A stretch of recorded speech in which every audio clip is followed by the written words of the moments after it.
지난 주일에 홍범도 장군님의 유해가 78년 만에 고국으로 돌아왔습니다. 나라의 독립을 위해서 희생하셨던, 헌신하셨던 그의 삶이었는데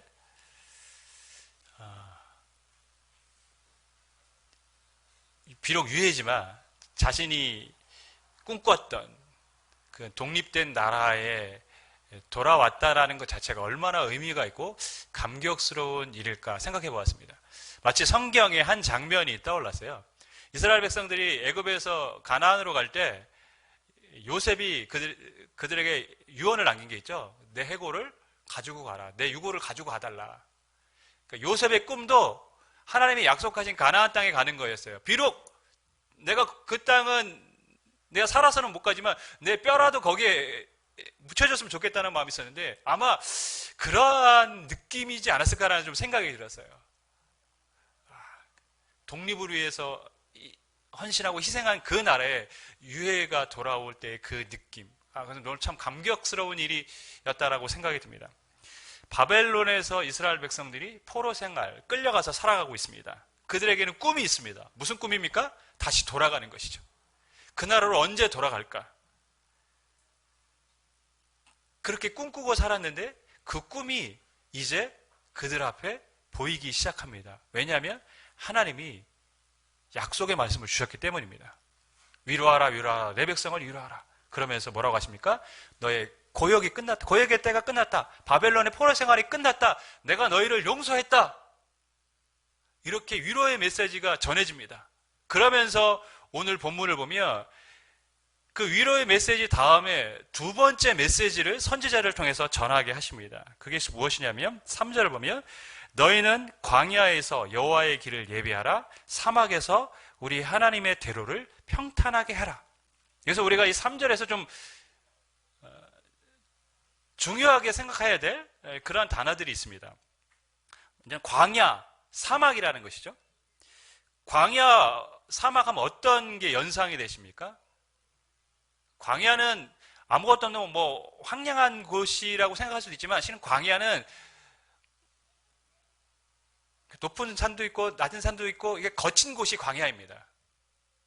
그러니까 유다 광야에 그래서 그 돌산도 많고 여러 가지 황량한 그런 데가 광야거든요. 사막은 뭡니까? 정말 사막이죠. 뜨겁고 사람이 살 수 없는 거. 다시 말해서 사막과 광야에서 길을 준비하라고 하십니다. 그 말은 뭐냐면 실제로 바벨론에서 예루살렘으로 돌아오는 길에는 광야와 사막을 거쳐야 됩니다. 그러니까 너의 고역의 때가 끝났다. 그 말은 너희가 돌아올 것이라는 꿈꾸고 있었는데 돌아오게 될 것이라는 메시지죠. 그렇기 때문에 뭐라는 것입니까? 그 길을 준비하라 라는 말씀입니다. 하나님은 꿈만 주신 것이 아니라 구체적인 뭔가 할 수 있는 그들에게 사명, 일도 주신 것이죠. 그것을 준비하라. 그런데 우리가 이 3절을 보면서 또 한 번 중요하게 봐야 될 단어가 있는데 그것이 뭐냐면 여호와의 길, 하나님의 대로라는 단어입니다. 여러분 돌아오는 사람들은 누가 돌아옵니까? 누가 돌아오죠? 바벨론에 끌려갔던 이스라엘 백성들이 돌아오는 겁니다. 사람들이 돌아오는 겁니다. 그런데 하나님은 그 사막과 광야의 길을 준비하라고 하시는데 그 길을 누구의 길이라고 말하고 있습니까? 여호와의 길, 하나님의 대로라고 말씀하고 있습니다. 즉 이스라엘 백성이 돌아오는 것이지만 그 길은 누가 돌아오는 길입니까? 하나님이 돌아오는 길이라고 말씀하고 있다는 것에 우리는 주목을 해야 될 필요가 있습니다. 왜 그 길이 여호와의 길이고 하나님의 대로일까요? 그 해답이 5절에 있죠. 5절 말씀 보겠습니다. 여호와의 영광이 나타나고 모든 육체가 그것을 함께 보리라. 아주 중요한 의미가 있는 단어입니다. 여호와의 영광. 그들이 돌아오는 것은 무엇을 나타내는 겁니까? 하나님의 영광을 보여주는 사건이라는 것입니다. 이스라엘 백성들이 포로에서 돌아왔다는 그 사실은 바벨론이라는 제국이 무너지고 좋은 기회를 얻어서 그들이 고국으로 돌아온 것이 아닙니다.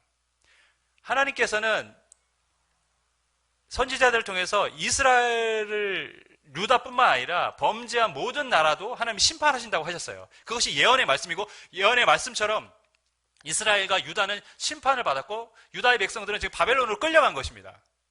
그런데 누구도 심판하십니까?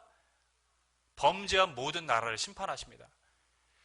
사람들의 눈에는 바벨론은 제국이고 결코 무너지지 않을 것 같은 그러한 철옹성과 같은 엄청난 강한 나라로 보였지만 그 나라는 무너졌습니다.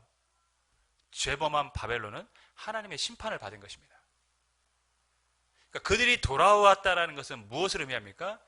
하나님의 말씀대로 이루어졌다라는 것을 보게 되는 것입니다. 약속대로, 성경의 예언대로 하나님 범죄한 나라를 심판하셨고 이스라엘 백성을 돌아오게 하신 것입니다. 그러니까 그들이 돌아오는 길에서 우리는 누구를 봅니까? 놀라우신 하나님, 위대하신 하나님, 영광의 하나님을 보게 되는 것입니다. 여러분, 우리가 가게 될 천국은 어떤 곳이라고 생각하십니까? 우리가 천국에 가게 되면 우리는 이게 단순하게 생각해서는 안 돼요. 무슨 말씀이냐면 하나님이 죄인인 우리를 구원하셔서 우리를 천국에 이르게 하셨다. 천국에서 살게 하셨다. 그거는 어떤 면에서는 굉장히 1차원적인 시각입니다. 물론 아주 중요한 이유이기도 하죠. 하지만 우리가 봐야 될 것은 뭡니까? 하나님의 영광입니다.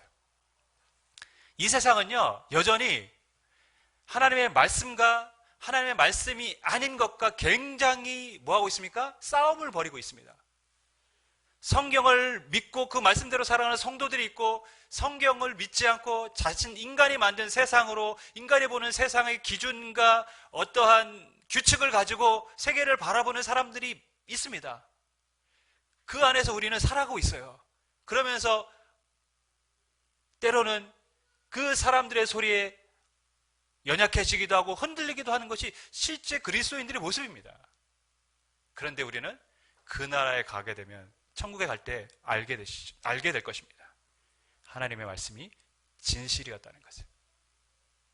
하나님이 천지를 창조하셨고 그분이 예수님을 통해서 우리를 구원하셨고 그 영광의 하나님이 우리와 함께 계시다는 것을 우리는 보게 될 것입니다. 그러면서 우리는 그분께 합당한 영광을 돌리게 될 줄 믿습니다. 구원의 의미는 그런 것입니다. 바벨론에서 돌아왔다라는 것은 구원의 의미입니다. 구원의 의미는 하나님의 영광을 선포하는 사건입니다. 이스라엘이 애굽에서 가나안으로 간 것은 그들의 조상에게 말씀하셨다는 그 하나님이 약속을 이루셨다는 것을 그들에게 알게 해주는 것입니다. 다시 말해서 하나님의 영광을 그들에게 보여주신 사건입니다. 우리가 구원받은 것은 하나님이 스스로 하나님의 영광을 드러내신 것입니다. 우리는 그날에 알게 되며 보게 될 줄 믿습니다. 바벨론의 포로기아 선지자를 통해서 하나님은 그 주님의 길을 준비하라고 하십니다.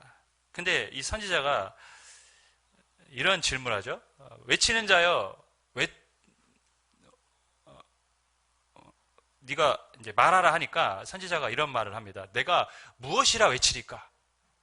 굉장히 답답한 이야기죠. 어떤 면에서. 지금 하나님이 위로하라, 내 백성을 위로하라 말씀하시고 너희 죄가 용서받았다고 말하라고 하셨고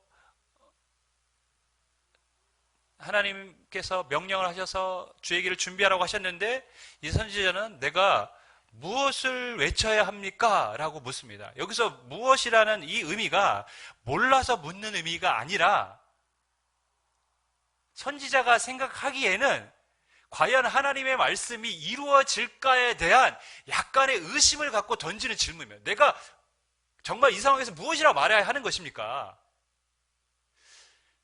시편 126편을 보면 1절에 이런 말씀이 있습니다. 여호와께서 시온의 포로를 돌려보내실 때에 우리는 꿈꾸는 것 같았도다.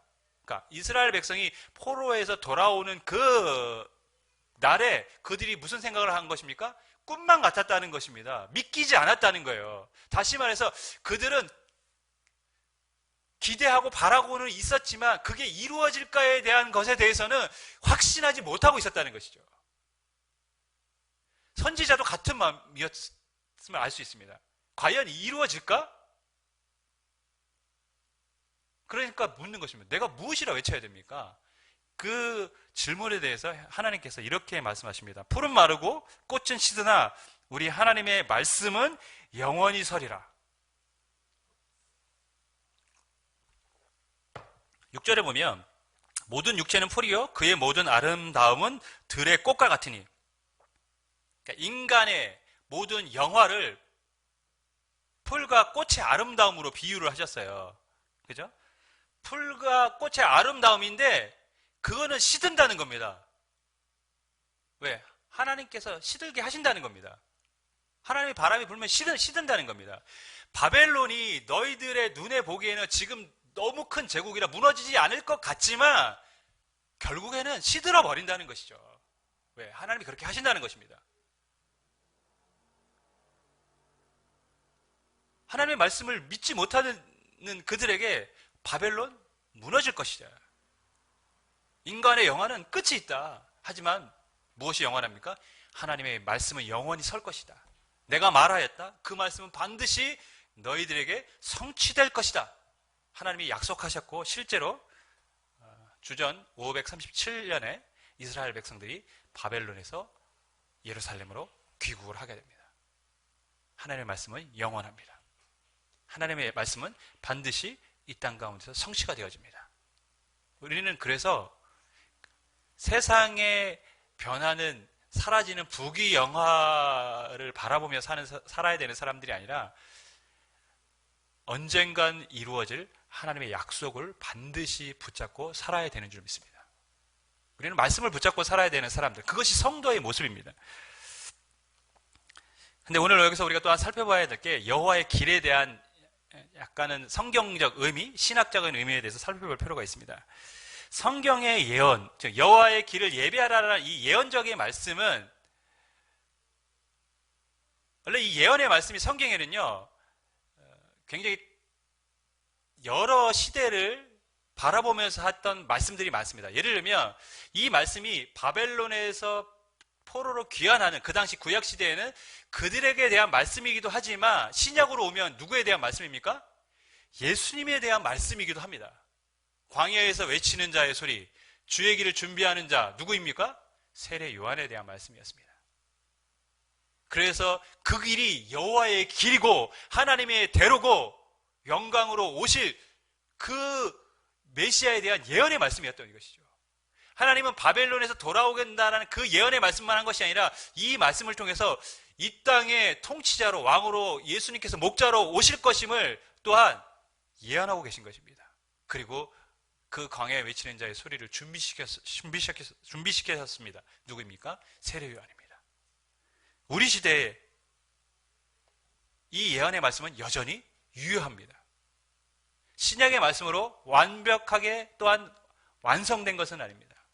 다시 오실 주님의 나라를, 주님을 위해 준비해야 될 그 사명이 남아있다는 것입니다. 주님은 다시 오실 것입니다. 왜냐하면 하나님이 그렇게 말씀하셨기 때문입니다. 하나님의 말씀은 영원합니다. 그 말씀대로 이루어질 것입니다. 그 마지막 때 주님의 길을 예비하는, 준비하는 자가 필요합니다. 오늘 본문을 통해서 오늘 말씀이 주는 교훈이 무엇일지 한번 생각해 보겠습니다. 먼저는 미래를 준비하라는 말씀이죠. 오늘 말씀을 보면서 이 말씀이 성경적 의미를 뛰어넘어서 지금 현재 우리가 살아가고 있는 이 시대에게는 과연 어떤 의미가 있는가 한번 생각해 보았습니다. 광야에서 사막에서 여호와의 길을 준비하라. 그들이 돌아올 수 있도록 그 길을 닦아 놓으라는 것이죠. 높은 것은 낮게 하고 굽은 것은 평평하게 곱게 하고 그렇게 하라는 것입니다. 왜? 반드시 돌아올 것이니까. 하나님이 말씀하셨고 하나님 말씀대로 이루어질 것이니까 그것을 미리 뭐 하라는 것이죠? 준비하라는 것이죠. 어떤 면에서 보면 미래에 대한 하나님의 말씀을 믿고 준비를 하라고 그들에게 하나님이 명령하신 것입니다. 그러니까 우리 시대 성도들에게도 동일한 메시지로 우리가 받아들일 수 있습니다. 하나님은 우리에게 미래를 준비하라고 하십니다. 2011년에 4월에 삼성 바이오로직스라는 회사가 설립이 됐어요. 우리가 삼성하면 무엇이 떠오릅니까? 삼성전자를 떠올립니다. 이 전자 부문에서는 세계 가장 주도적인 기업 중에 하나입니다. 그런데 삼성이 미래의 먹거리라고 하면서 삼성 바이오로직스라는 회사를 설립하고 막대한 자금을 거기에 투자를 했습니다. 이 회사가 제가 알기로는 1, 2년 전까지만 해도 계속해서 적자를 냈던 회사예요. 엄청난 자금을 투입을 했어요. 근데 그 미래를 위한 투자는 지금 열매를 거두고 있습니다. 모더나가 삼성 바이오로직스에서 생산이 됩니다. 물론 모더나 외국 회사지만 생산은 우리나라에서 하게 되죠. 삼성 바이오로직스를 기점으로 다른 대기업에서도 바이오 산업에 진출했고, 한국은 지금 전 세계 백신 허브의 역할을 맡게 되었습니다. 이만한 생산력을 가진 나라는 한국밖에 없습니다. 제가 그것을 보면서 요즘 무엇을 느끼냐면, 야, 기업, 사업은 아무나 하는 게 아니구나라는 걸 느꼈어요. 야, 정말 미래를 내다보는 눈이 있고, 그 미래를 내다보는 눈 때문에 투자를 한 거 아니에요? 막대한 적자가 나면도 계속 투자를 한 거 아니겠습니까? 그래서 정말 사업은 아무나 하는 게 아니구나. 미래를 내다보는 사람만이 할 수 있구나. 현재를 쫓아가는 사람은 어떻습니까? 망합니다. 현재 막 뭐가 붐이 일어났다고 해서 쫓아가면 그 사람은 망하는 거예요. 하지만 성공하는 사람들은 어떤 사람들입니까? 미래를 내다보는 사람들이죠. 지금 우리가 겪고 있는 이 현실은 사막과 광야 같은 곳이죠. 굉장히 힘든 지금 곳입니다. 어렵습니다. 언제 이 상황이 끝날지, 한국교회는 정말 미래가 있는 것인지, 다시 부흥할 수 있는지, 그런 염려가 되는 그러한 시국에 우리는 신앙생활을 하고 있습니다. 그러나 반드시 끝이 올 것입니다. 왜냐하면 하나님의 징계에는 끝이 있기 때문입니다. 하나님은 자기 백성을 결코 포기하지 않으십니다. 반드시 끝이 올 것입니다. 반드시 코로나 이후 시대가 올 것입니다. 그래서 고민이 되는 것이죠. 우리는 흔히 말해서 포스트 코로나 이후, 아니면 위드 코로나와 함께하는 그 세상이 올 건데, 그 세상을, 그때를 준비해야 되는 것이죠. 그것을 준비하는 교회는 어떻게 되겠습니까? 바로 세워지고, 흔히 말해서 부흥하고, 인간적인 표현이 아니라 하나님이 원하시는 교회의 모습으로 교회가 그 역할을 감당할 수 있는 것이고, 그렇지 않으면 교회는 도태되고 실패할 수밖에 없는 것입니다. 제가 지난번에도 말씀드렸듯이 안녕히 계세요 하나님, 이 CGN TV에서 했던 다큐를 여러분 보셨으면 좋겠다고 했는데, 제가 한번 링크를 걸어 놓겠습니다. 한번 꼭 보세요. 보시면 정말 반성할 것도 많고, 왜 아이들이 교회를 떠나게 되는지, 어른들의 잘못은 무엇인지, 우리가 무엇을 바꿔야 하는지 알게 될 것입니다. 그러면서 제가 무슨 생각을 들었냐면, 우리 청소년들, 이 젊은이들의 이야기를 많이 들어야겠다. 듣지 않고 고집스럽게 기존의 어른들, 우리의 생각만을 그들에게 강요하고 신앙생활하라고 하는 것은 결코 바람직하지 않겠다는 생각이 좀 들었어요. 여러분, 분명히 끝이 올 것입니다. 그 끝을 우리는 준비를 해야 됩니다. 여러분도 한번 고민하시고 함께 우리가 기도해야 될 부분들이 있어요. 무엇을 위해서요? 다음을 위해서. 미래를 위해서. 우리의 인생도, 우리의 미래도, 한국교회의 미래도 앞으로를 어떻게 준비하느냐에 따라 성패가 달라지게 되어 있습니다. 기도하시면서 내가 무엇을 준비해야 하는지, 그렇게 하나하나 하나님 앞에 우리가 지혜를 얻고 준비해 간다면 우리의 인생, 교회, 한국교회 반드시 하나님이 성공적인, 부흥하는 교회가 되게 하여 주실 줄 믿습니다. 두 번째, 오늘 우리가 들어야 될 하나님의 메시지는 마지막 날을 준비하라는 것입니다.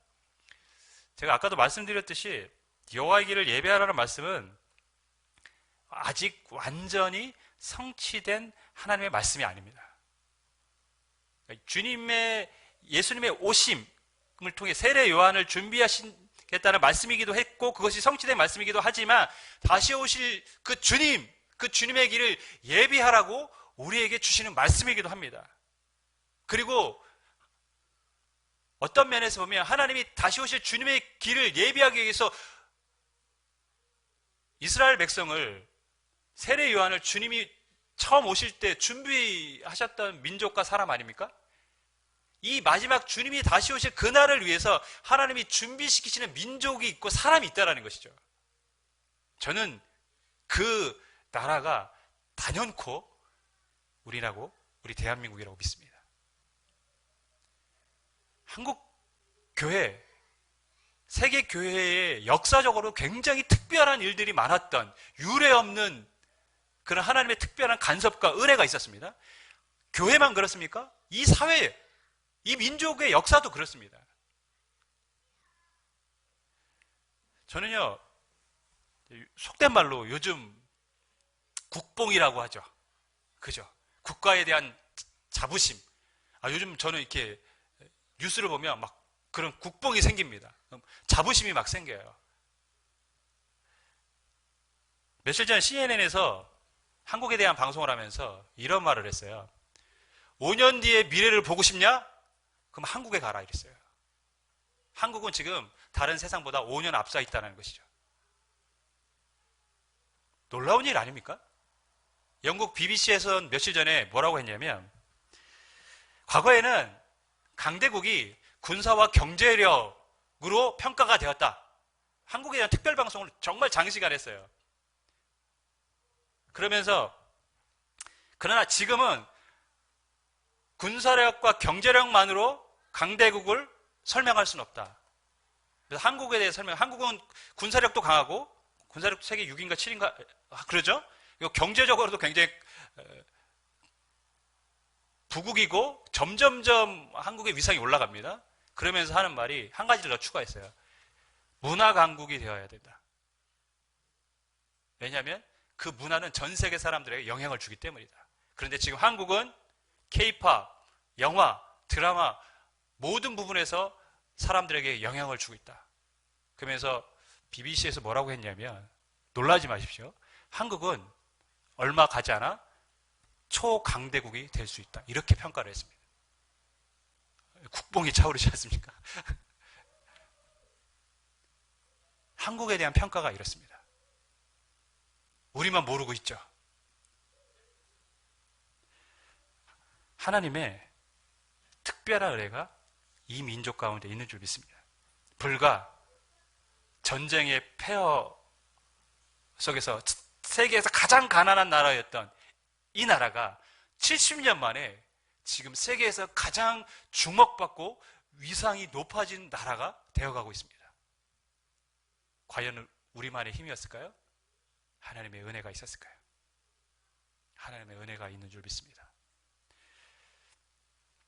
하나님은 이 민족을 향한 특별한 섭리 가운데 함께 하셨습니다. 하멜 표류기라는 게 있습니다. 네덜란드 상인이 원래는 대만에서 배를 타고 일본으로 가다가 태풍을 만나서 제주도에 이제 도착합니다. 근데 조선 정부에서 고국으로 안 돌려보냅니다. 그래서 이 땅에서 관직을 주고 일을 시켰습니다. 근데 향수병이 생기잖아요. 고국에 돌아오고 싶어 합니다. 근데 탈출을 시도합니다. 아마 조선의 그 상황이 세상에 알려지는 것이 싫었기 때문에 그들을 고국으로 돌아가지 못하게 했다라는 말이 있습니다. 어쨌거나 그들은 도망을 치려고 했다가 잡혔고 그래서 유배를 가게 됩니다. 하지만 또 결국 탈출을 시도했고 탈출에 성공을 해서 그가 조선에 있었던 그 삶들을 14년간의 생활을 기록한 게 하멜 표류기입니다. 원래는 그 하멜 표류기를 쓴 목적은 뭐냐? 조선을 알고자 쓴 것은 아니에요. 그 자기가 속해 있는 그 회사에 내가 이렇게 고생을 했으니까 이 밀린 월급을 달라. 14년간에. 그것을 위해서 쓴 겁니다. 목적 자체는. 그런데 놀랍게도 그 하멜 표류기가 사람들에게 관심을 받습니다. 그리고 이 조선이라는 나라가 있다는 게 알려집니다. 그리고 젊은 그리스도인들이 조선에 대한 선교의 꿈을 가지기 시작했습니다. 놀랍지 않습니까? 이런 일이 있을 수 있습니까? 우리나라는요, 세계 교회에 유례가 없는 일들이 있습니다. 물론 평양 대부운동도 있습니다만 그 전에 선교사가 오기도 전에 성도가 있었고 쪽복음이 있었습니다. 그게 어떻게 가능했을까요? 중국으로,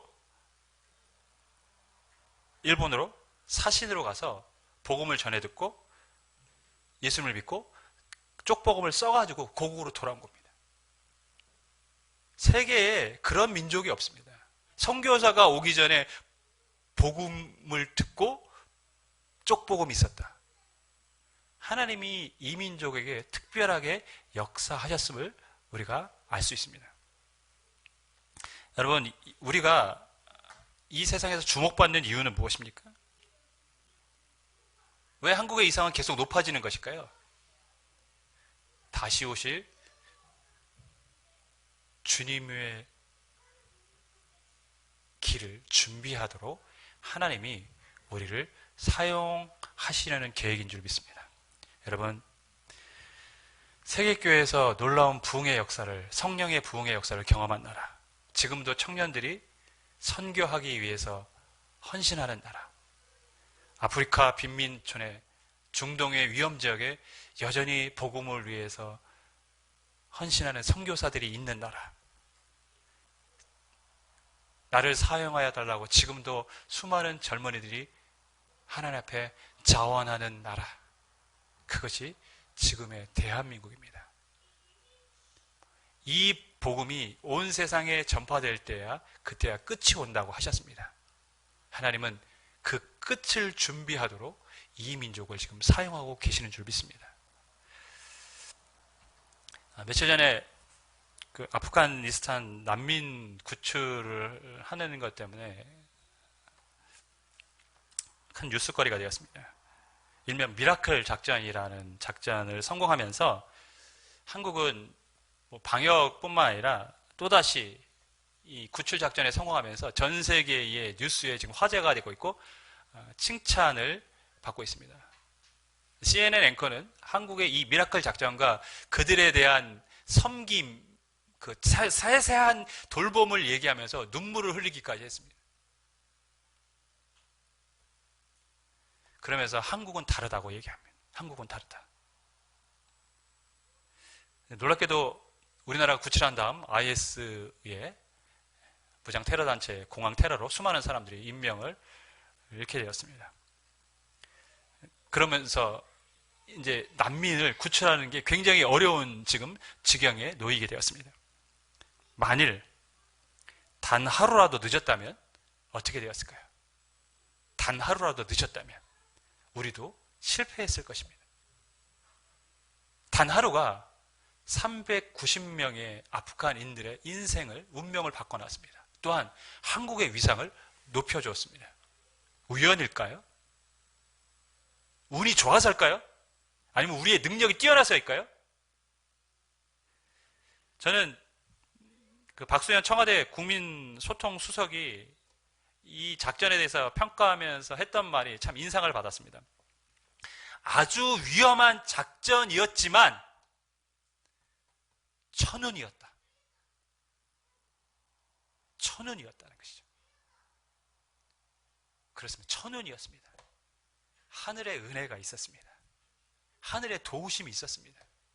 하나님의 섭리가 있었습니다. 왜요? 하나님이 이 민족을 마지막 때에 주의 길을 준비하도록 준비시키기 위해서 이 나라의 위상을 계속 높여주시는 것입니다.